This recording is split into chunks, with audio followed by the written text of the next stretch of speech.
So in this week's Parsha, we have obviously Parshas Noach, the story of the Mabul. And the beginning, the Rebbe opens up quoting a pasuk. So b'shaychus and pasuk, in connection to the pasuk, b'shnas sheish me'es shana l'chay Noach, in the 600th year of the life of Noach, Gomer. So the focus really here is on 600th year, and then what happened. There's some bits in between that we skip out because they're not relevant to the Zohar, which the Rebbe is going to quote. Nifku'u kol mainos tahom rabba, all the well springs of the great depths split open. Va'arubes hashamayim niftachu, and the windows of the heaven open. So what happens basically, it's a little bit poetic. It's the beginning of the Mabul, of the flood. So the water of the Mabul came from above and from below. So at 600 years into the life of Noach, the water came from above and below, and we had the Mabul. So steht in Zohar, the Zohar says that over Shisma Ashnin, in 600 years, Lishsisa'a, of the 6th millennium, i.e. in the year 5600, Yispatchun Tare de Chachmasa La'ela, Umabue de Chachmasa La'sata, the gates of Chachma, of wisdom from above, and the springs of wisdom from below will open. So we have already these three elements that we had by Noach. We had the 600th year of the life of Noach. We had the windows from above and the springs from below opening, where the water came from above and below for the Mabul. So Zohar says, in the 600th year of the 6th millennium, so this was a prophecy that the Zohar foretold, we're going to have something analogous. So we're going to have windows from above and springs from below, but it's not going to be water, it's going to be Chachma, which is compared to water a lot anyways. So this is what the Zohar says, and what's going to happen? What's this Chachma going to do? V'yistaken alma la'ala bishviyah, and this will prepare, this Chachma from above and Chachma from below will prepare the world to ascend into Mashiach, basically. So the Chachma of above and the Chachma below are going to prepare the world for Mashiach. But we can skip the Yiddish translation. We can go straight to the next paragraph. The Pirush von die zwei Yonim Tare de Chachmasa La'ela Umabue de Chachmasa La'sata. When it says we have the gates of wisdom from above and the springs of wisdom from below, what are these two things referring to? Which are hinted to in the pasuk when it talks about the springs from below opening up, i.e., or which are analogous or comparable to Mabue de Chachma Salasato, the springs of Chachma from below. Va'arubais hashamayim niftach, and the windows of the heaven open and rain comes down, which is comparable or represented in the Zohar by Tare de Chachma Sala'ela, the gates of wisdom from above. So what are these two things referring to? This Chachma from above and Chachma from below. Chachma Sala'ela, this Chachma of above meant Chachmas HaTorah, means Torah. Torah is the Chachma which comes from Hashem, from above. Un Chachma Sala'satan, this Chachma from below, Chachma Sala'ela means worldly wisdom. And we're going to get shortly to what that means a little bit more specifically. And the Rebbe says this played out. So far, these two elements of what Zohar foretold played out quite specifically. As in Dem Zman Hanal, in this time of the year 5600, which translates to 1839, I think, if I'm not mistaken. So what happened then? This is his Gevene Hiskalus Yisrael in Chachmas HaTorah. This was a very big shift in the development of Pnimius HaTorah of Chassidus. What happened then? Basically, it's right in between the publication and the printing of Torah Or and Likutei Torah. And the Rebbe goes on to talk, V'bavus the Maimar Tzemach Tzedek, as der Kates, the Bias HaMashiach of Shnas Tov Reish Ches, is given das, was es hat sich in jenem Jahr abgedruckte Likutei Torah. That's when the Likutei Torah was published, Tov Reish Ches, which was 8 years after the year, specifically the exact year that the Zohar foretold. And After the brackets, or skip the brackets, und mit etliche Jahr früher hat sich abgedruckt der Torah. Torah was a little before. So this year of 5600 was smack in the middle of the publication of Torah and Likutei Torah. Was darf gewinn der Limud is in Azar ofen, so von Primias Torah, and so now going back to what the Rebbe talks about in the brackets and the idea of what Torah and Likutei Torah achieved, and we're going to get to this in a little more detail, is Likutei Torah and Torah gave us, and relative to what we have now, I don't think anyone would describe it this way at all. I can speak for myself. I personally find it quite hard to learn Likutei Torah and Torah inside. It's super concentrated. You know, sometimes you'll have a line in Likutei Torah that you have to learn 20 or 30 pages in the Rebbe Rashab, the Friedrich Rebbe, to understand really what it's saying and the whole idea thoroughly. But relative to what was there before, it was the first time that Chassidus and Primias Torah was really digestible. Yisparnasun, the Rebbe, is the word the Rebbe used. It was the first time that Chassidus was something that people could really learn and understand and really get some sort of a grip on Primias Torah.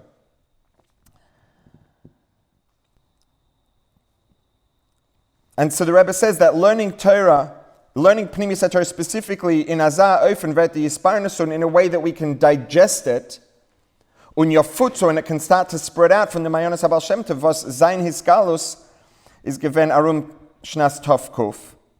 Und Azai hat sich dann euch angehoben Hispatchus Yisrael in the Chachmas HaOlam. So this was the accessibility of Pnimius Torah went up a huge level then through Torah and Likutei Torah. And it also equates to the conclusion, and perhaps we can say Hakol Holach Achar Chitum. That year is effectively the conclusion of the Industrial Revolution, the first Industrial Revolution. And the Industrial Revolution completely changed the face of the human experience in this world. The Industrial Revolution gave us modern technology, which was effectively an opening, an influx of chachma, of worldly chachma, of scientific knowledge, which gave us technology, which started this ongoing development and increase in knowledge, which continues to accelerate probably exponentially from then on. The rate at which it increases just gets faster and faster, but that was when it started. All of this started with the Industrial Revolution. So now we're going to have a question, and maybe we'll do the question inside and then we'll jump straight ahead to Oisches. So, we could do it inside. Darf man verstehen, we're at the bottom left column on page 42. Darf man verstehen, we need to understand, Bishlama das, was the Hiskalus from Pnimius Torah is a hachana la bishviyah. Because remember, Zohar said what's going to happen? In this year, 5600, we're going to have an influx of wisdom from below and wisdom from above, i.e. Pnimius Torah and the Industrial Revolution and scientific knowledge. V'yistaken alma, and through this revelation of knowledge, of these two influxes of knowledge from above and below, the world will become prepared for Mashiach.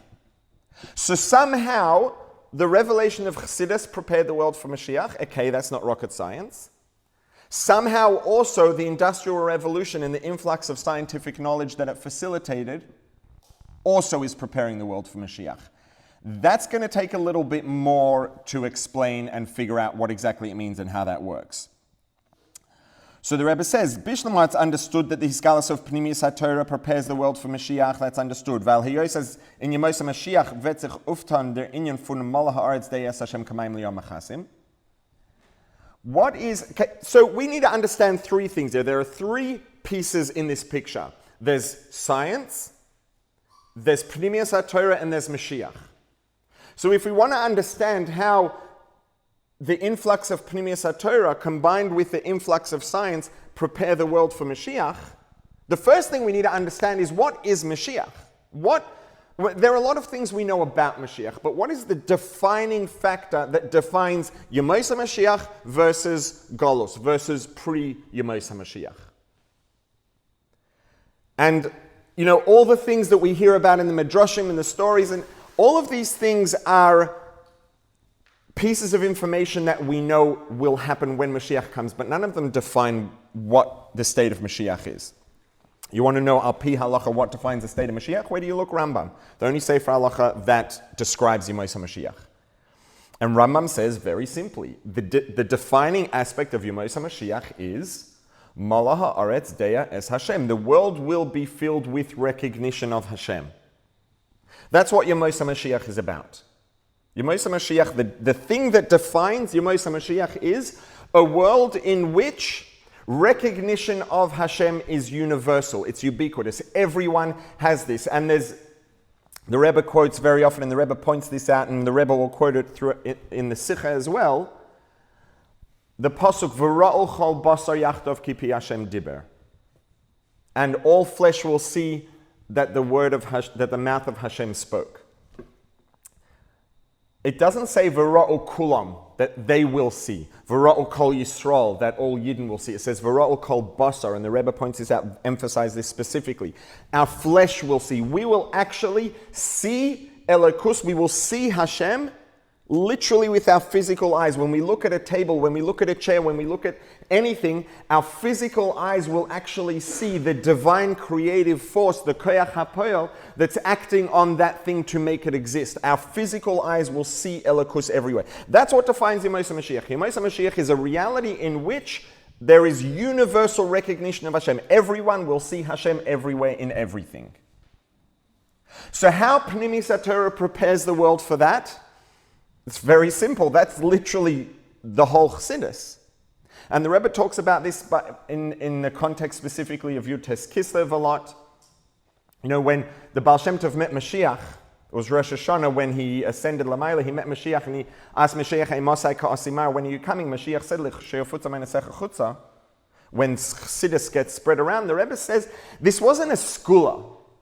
And it's not like a deal. You know, when Mashiach was like, well, you want me to come and I want you to spread Chassidus, so let's make a deal. You spread Chassidus and then I'll show up. It's not what this was about. It's very simple. It's a cause and effect. The definition of Mashiach is Mala ha'aretz deya es Hashem, a world that is filled with recognition of Hashem.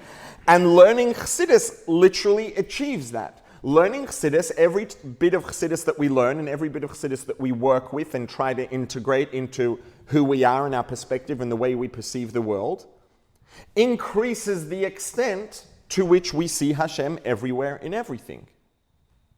So hypothetically, if everyone would just learn tons of Chassidus, it would actually naturally result in a world of Mala ha'aretz deya es Hashem. Mala ha'aretz deya es Hashem is quite literally the natural outcome of learning Chassidus.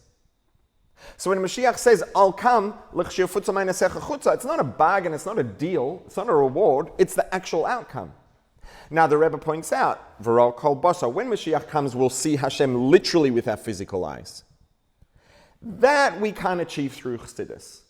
So what we achieve through Chassidus is a world filled with recognition of Hashem, which is the definition of Yemos HaMashiach to the extent that we can achieve it ourselves. And then when Mashiach actually comes, it's like the cherry on top, where not only do we see Hashem everywhere figuratively, because we understand, we've learned Pnimis HaTorah and we see Hashem in everything, we'll actually see it physically. But Mashiach is almost actually a natural outcome of learning Chassidus. Okay, so Zohar said in the year 5600 there's going to be a revelation of Chassidus, V'yistaken amal ala b'shviyah, the world will be prepared for Mashiach. Very simple. A lot of Chassidus equals Mala ha'aretz deya es Hashem equals Mashiach. Very simple. How the Industrial Revolution and science are preparing the world for Mashiach, not necessarily so obvious. You know, there are a lot of things that science and technology have given us that it's a mixed bag. That's the reality of it. There's good, there's bad, there's tremendous good. But how is this? And the Rebbe doesn't say, and this is some of the back and forth in between that we're skipping out. The Rebbe goes through ways that technology is preparing the world for Mashiach. That's not what the Zohar says. The Zohar does not say that the influx of scientific knowledge, of worldly information, will give us tools that will prepare the world for Mashiach. It doesn't say that. It says the influx of knowledge will prepare the world for Mashiach. Somehow, scientific knowledge that resulted from the Industrial Revolution, which concluded in the year 5600, the knowledge itself is preparing the world for Mashiach. The knowledge, the influx of science, is doing something that's very similar to what the influx of Chassidus is doing. Chassidus is leading us to almost naturally to a state of Mashiach. Somehow, the scientific knowledge is doing the same thing. It's leading us to a state of Mashiach, not the tools that it's giving us, the information itself. And the question is how? So let's jump ahead to Ois Ches now, the bottom of page 46, left column. So the first line, the first couple lines, the Rebbe is just going back and bavarning that the suggestions that the Rebbe made in between don't sufficiently answer this or explain how the influx of Chassidus is preparing the world for Mashiach. So Rebbe says, Der Inyan Hanal is aber euch nar was menutzt euch die Chachmas ha'olam auf a zweite Sach. The suggestions the Rebbe gave in between, there's really two big suggestions, are illustrating or explaining how scientific knowledge gave us something, and that something that scientific knowledge gave us, the thing that scientific knowledge facilitated, over Inyan von Torah mitzvahs, is used in Torah mitzvahs, and it helps to bring Mashiach. Aber in die Chachmas mitzad atzman, in the suggestions the Rebbe gave that we didn't get into deeply, you don't see Kedusha Elokus Malahar Es Hashem in the Chachma itself. It's in some of the things that the Chachma facilitated, which is nice, but that's not what the Zohar says. The Zohar says the knowledge will prepare the world for Mashiach. The knowledge itself. The Emes Vereinigung zwischen Chachmas ha'olam mit Torah, and the Zohar is bringing these two together almost as partners. There's going to be Chachma from above and Chachma from below, Torah and science. When those two will come together as a team is, as in the Chachmas ha'olam gufa, dozet min inyanim from Pnimius HaTorah, that the ideas in Pnimius HaTorah that prepare the world for Mashiach are somehow also made accessible to us through the scientific knowledge. So somehow the scientific knowledge is doing something very similar to what the Pnimius HaTorah is doing in terms of bringing us towards a state of Malach Haaretz Deis Hashem. So now, Eine von den Inyanim, we're at the top right column, page 47. Eine von den Inyanim ikrim vu mezetes bemuchash. Where's one of these places we see this clearly, the parallel and similarity between Pnimius HaTorah and science? Pnimius HaTorah kommt zu megala sein die Achtus hapshuta von Eibishten in Welt. Chassidus enlightens us, informs us and enlightens us as to the unity, the fact that all the different things we see in the world, ultimately all of them boil down to the same one thing, which is the Eibishter. As nit kukendik was is einem Faran a ribri nivraim, it's true that there are many, many different nivraim, many variations. I mean, you look around, there's domim tzemeach chayim medaber, there's colors, there's textures, there's states of beings, there's solids, liquids, gases, there's unimaginable variety around us in the world. Is the Rebbe nit considered to the Achtos Hapshutov Shel HaKadosh Baruch Hu? Learning Chassidus helps us understand that the fact that there are a lot of different things doesn't contradict the fact that there's one Eibishter and everything is one. Weil adrabah, der Rebbe Gufa nimmt sich dafke mitzad der Achtos Hapshutov von Elikus. Wie es wird erklärt, bekamen Mekoimes. The variations and all the different things we see around us, all of it tracks back, all of it in the variation, the actual ability for variation itself, all comes to the Eibishter. All of it can be traced back to the same Eibishter.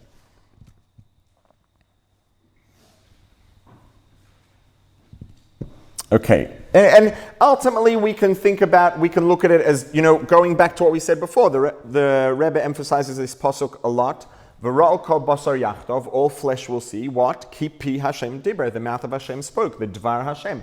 Everything that exists because Hashem makes it exist, because Hashem speaks it into being. Dvar Hashem is how Hashem creates. Hashem creates through speech, at least metaphorically. Basaram amaris nevra ha'olam. Right, and the Alter Rebbe talks in Shari Yichud V'Emunah, explains how different words of creation, the words of Lashon HaKodesh, actually represent the divine creative forces with which Hashem brings things into being.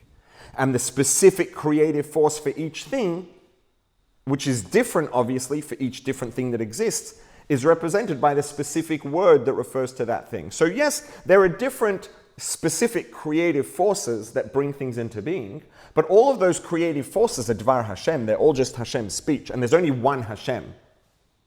So ultimately, all of the variation, every single thing that exists, and it's not only objects, it's ideas, it's existence, it's time, it's space. Everything that exists because of Dvar Hashem, because there is Hashem's speech. There is a divine creative force which makes it exist. And it's true that there are different divine creative forces, but they're different Dvarim, they're different words from Hashem, but they're all words of the same one Hashem. So if you trace it back, ultimately the identity, the true identity of everything that exists is Hashem. It's the same one Hashem that's behind everything that exists. It's not a stira to the fact that there are different things that exist, because Hashem can bring different things into existence. But everything, if you look at the true identity of everything, it all tracks back to Hashem. And this is what we'll see when Mashiach comes. This is Malach Haaretz Deus Hashem. The world is filled with recognition of Hashem. We'll see that oneness. We'll see V'rol Kol Basar Yachtov Kipi Hashem Dibur. We'll see the Dvar Hashem. We'll see table, Hashem's bringing it into being. Camera, Hashem's bringing it into being. Tree, cup, idea, time, space, Hashem's bringing it into being. Kipi Hashem Dibur. We'll see the oneness and the unity, everything, all the variation. And the variation is real, but it's not a stira to the fact that it's all ultimately the same one thing in terms of its identity. So it's not going to be Gashmias anymore? It will be Gashmias, but we're going to recognize the identity of the Gashmias. When I say identity, it doesn't mean that a table's not going to be a table anymore. It just means we're going to look at the table, we'll see a table, but we'll also recognize the table as something which exists because there is a divine creative force right now that's making it exist. So we'll see the divine creative force itself in the table. We'll see Hashem in the table. It's not that the Gashmias isn't going to be there, it's that Gashmias is one layer of reality, and we're going to see everything beneath the surface behind that Gashmias that makes it exist. So I shouldn't say the truest identity, the deepest identity of everything is Mashiach, is Hashem. Because everything exists because Hashem is bringing it into being right now. Hashem's making it exist. So what is this? It's a lectern. It's also, but that's a partial truth. Right? Imagine that someone, no, I have keys. Okay, this will work. Imagine that someone's writing a novel and they're describing the scene in this room, an opening scene, and they're describing there was a beautiful big shul filled with people who decided to come and learn some Chassidus instead of watching the debate. And they describe the different people in the room and the way everyone's sitting. And at the front of the room, there was a rabbi talking. And in front of his face, there was a car key 5 feet above the ground. If you would read that description in the book, would you have an accurate picture of what you see right now? You wouldn't, because there's a very important piece of information missing. In front of his face, there was a car key 5 feet above the ground being held there by his hand. If you would have read that description, you would have visualized this hovering in front of my face, but it's not. Technically, it's true. There is a car key in front of my face 5 feet above the ground. It's a true statement. It's not incorrect, but it's an incomplete statement, as a result of which it will mislead you and give you an inaccurate picture because there's important information missing. So, is this a lectern? Yes, it is. That's a true statement, but it's only a partial truth. The full truth is, this is a lectern that exists here because right now Hashem is bringing it into being.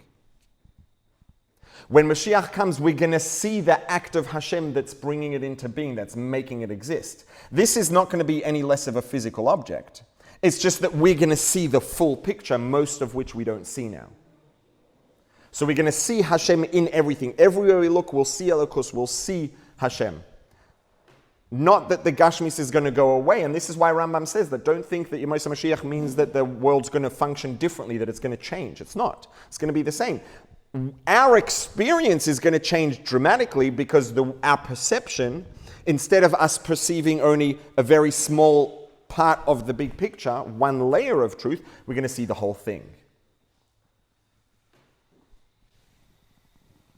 That didn't suffice by the look on your face.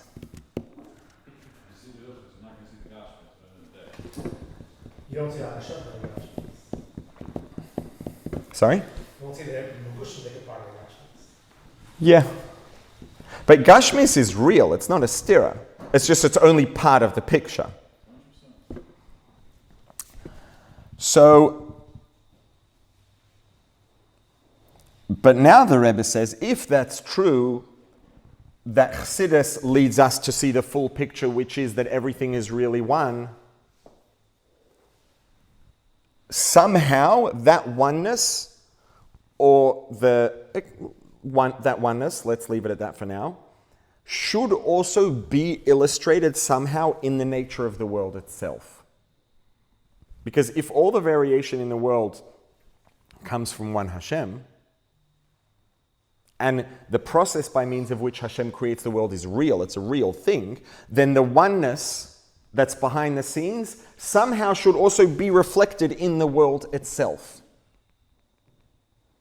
And which means that somehow science, the understanding of the nature of the universe, should, if it's doing its job properly, or if we can make enough progress in terms of scientific knowledge, we should be able to understand and see this idea that all the variation really boils down to something that's one. We should see that. The science should be able to teach and explain that to us in the nature of the world itself physically. And we're going to see how that's something that the Industrial Revolution actually gave us. So now let's jump down to the bottom paragraph in the right column of page 47. Amal hat mit gemeint, once upon a time we thought, and this is talking again in the world of science, as jeder von die teva koiches is a koich nifred bifnei atzmai. Und as der Chomer von jeder Metzies in Welt ist zu neuf gestellt von mehr verschiedene Yesodes Elementen. So I don't know how many of you learnt chemistry in high school, but there's something called the periodic table of elements. And generally speaking, the world, everything that exists is made up of 100 or so, 100 plus and change elements. And those elements are things like hydrogen, helium, oxygen, nitrogen, carbon, some that might sound somewhat familiar. And everything's made out of, these are the building blocks out of which everything exists. Out of which everything that exists is built, is made. So now, just to clarify, right? How many of you are familiar with the term H2O? Right? Water is H2O. What does H2O mean? H2O means that water is made up of a bunch of, if you have a cup of water, it has trillions, gazillions, I don't know how many water molecules inside the cup. And each molecule of water is made out of two H's, two hydrogen atoms, and one O. So it's one oxygen, two hydrogens attached, H2O. So right now we have these two ingredients, hydrogen and oxygen can give us hydrogen gas, water. There's three examples we can get. If you add carbon into the mix, you have three ingredients. Carbon, hydrogen, oxygen. Everyone heard the term carbohydrates? Carbohydrates is a family of things that are made out of carbon and water, H2O. Which means that with these three ingredients, carbon, hydrogen, and oxygen, you have every sugar in the world is made out of those three ingredients. Every starch in the world is made out of those three ingredients. Every alcohol in the world, edible and non-edible cleaning alcohols, ethers, every artificial smell is made out of those three ingredients. We're talking already probably millions of different molecules made out of just those three ingredients. And then obviously once you add the rest, the whole 100 plus ingredients into the mix, you end up with the whole universe. So everything that exists is made out of 100 or so elements. Every single element, every single atom is just made out of three ingredients. Protons, electrons, neutrons. There are only three things really that exist. There are protons, electrons, and neutrons. Every atom is made out of the same protons, electrons, and neutrons. The question is how many of each and how are they combined and how are they set up? So a hydrogen atom has one proton, one electron, one neutron. A helium atom has 2 protons, 2 electrons, and I don't remember how many neutrons. And then it goes up, and you have 3 and 4 and 5. But all the 100 plus elements are made out of the same 3 things: protons, electrons, neutrons. So everything in the universe that exists is made out of 3 ingredients: protons, electrons, and neutrons. And then as the science developed more, we now know that protons, electrons, and neutrons are actually all made out of the same one ingredient, which is quarks. So protons and electrons and neutrons are made out of parts. There's only one kind of part, which is a quark. And protons are a certain combination and a certain way that quarks are assembled and function, and electrons is a different one, and neutrons is different. So there's one ingredient in everything that exists. Then if we trace it back further, basically it's mass. We could call everything mass. Quarks are mass, they're units of mass, and a proton is a certain arrangement of mass. An electron is a different arrangement of the same mass, just arranged and functioning differently. And a neutron is a different arrangement of the same one ingredient, which is mass. So there's one ingredient that makes up everything. But there's something else in the world that goes together with mass, and that's energy. Right? E equals mc squared. Energy and mass are the 2 ingredients. And mass carries energy. Mass contains energy. Which, incidentally, that's how unconventional weapons work. That's how atom bombs work. Nuclear energy means that if you can destroy mass, which is conventionally not considered to be possible, the only way you can do that is in a nuclear reaction. If you destroy mass, if you release the energy that's contained inside the mass, you get an extraordinary amount of energy released. So mass contains energy. So there are 2 ingredients. Everything is made out of 2 ingredients, mass and energy. And by definition, they go together. Mass contains energy. And then out of mass, we have quarks. And then out of quarks, we get protons and electrons and neutrons. Out of protons, electrons, and neutrons, we get 100 plus elements. Out of 100 plus elements, we have everything that exists in the world. But everything that exists in the world is made out of literally only 2 ingredients, which are mass and energy. And so let's see this now inside in the Rebbe's words. So we're up now at the top of left column, page 47. Aber was mehr ist, es steigt die Entwicklung von der Chochmas Ha'olam, als mehr kommt man zu der Hakara, also auch der Ribui und Pirud in Bestand von der Yesodes is nar an inyan chitzoni. Der Ofen Atziruf von Chalakim. It's just an apparent difference. It's just the way that the units are put together and they're functioning, but it's not actually multiple ingredients. It's just different representations of the same 2 ingredients.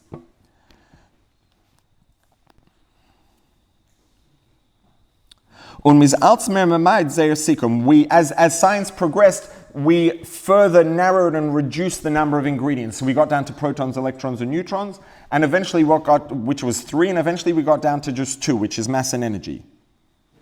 Bis zu anerkennen as die Nekudas Hametzios von Welt, till we got to the point that we recognize that the point of existence, everything in the world, besteht von der Vereinigung von die 2 Inyonim. Everything that exists in the world is comprised of 2 ingredients, kamus und eichos. In the parentheses, chomer noisei hakoyach, the mass which carries the energy, und der koyach, and the energy that's carried by the mass. Those are the 2 ingredients out of which everything in the world is made, mass and energy. Achtus hapshuta, so now the Rebbe says achtus hapshuta is in Elokus. So now in Golos, we're never going to get to one ingredient. One ingredient is the Eibishter, one is Hashem. So science, or the physical reality, isn't going to get us to the point of one ingredient. It can get us to 2, which is a pretty close second. Didn't the science recently get into the DNA of God particle? The truth is, I don't know a whole lot about the God particle. I don't know. I know that there's such a concept. I haven't really looked into it at all.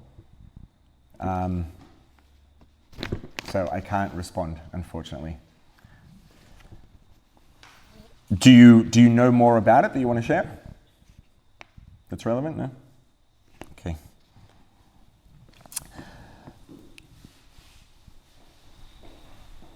And so because we're not yet at Elokus, we're not yet at Geula, we're not yet, science can't show us one, but it gets to two.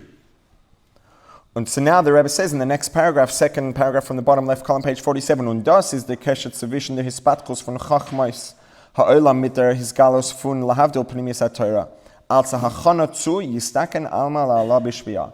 Now we see how Chassidus and science are doing the same, not the same, but equivalent things.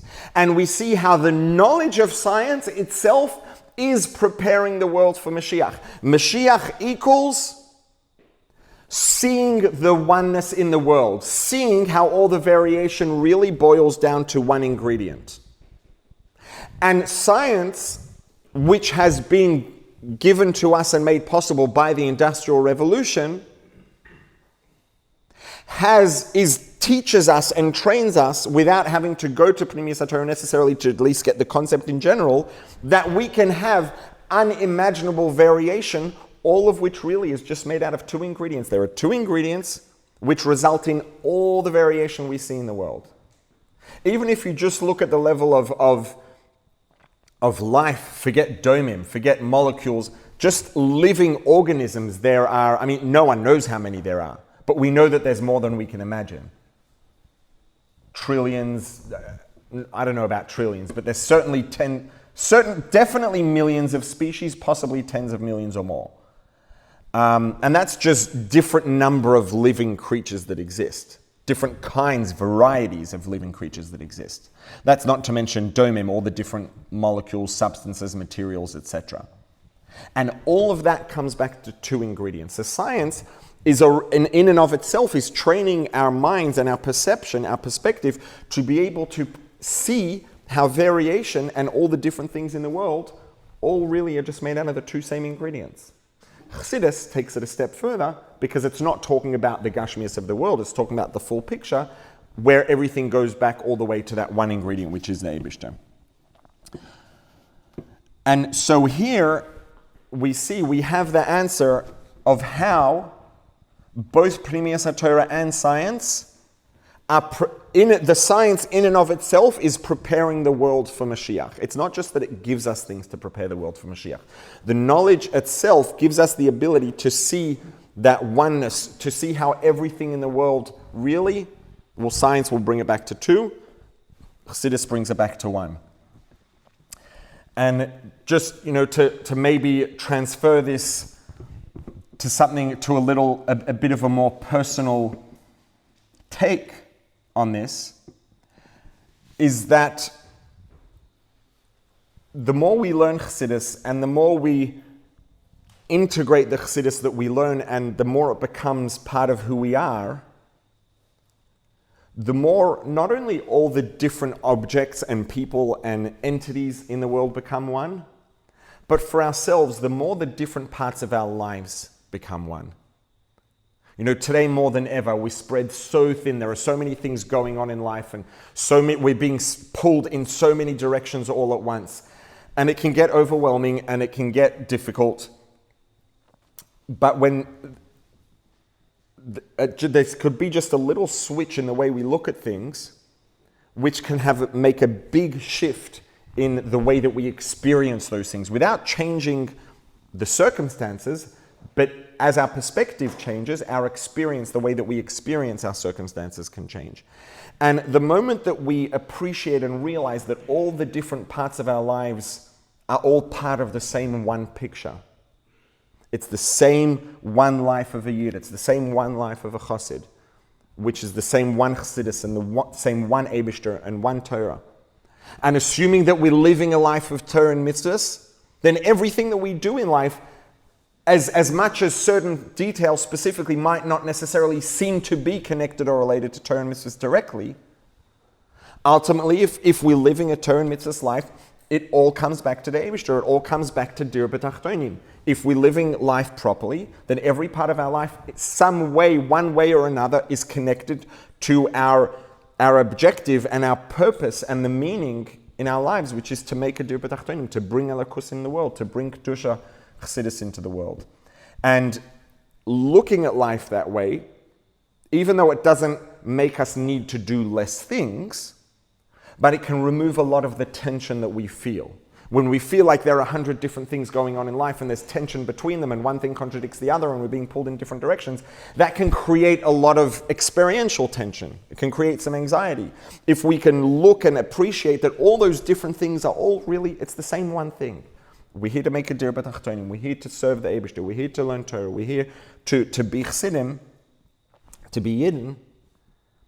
Then, even though we still have to do the same number of things, but it can remove a lot of the tension that we feel between them pulling us in different directions, because truly they're not actually different directions. It's one direction, different details in one direction that can feel like different directions if we don't appreciate the oneness that's behind them all.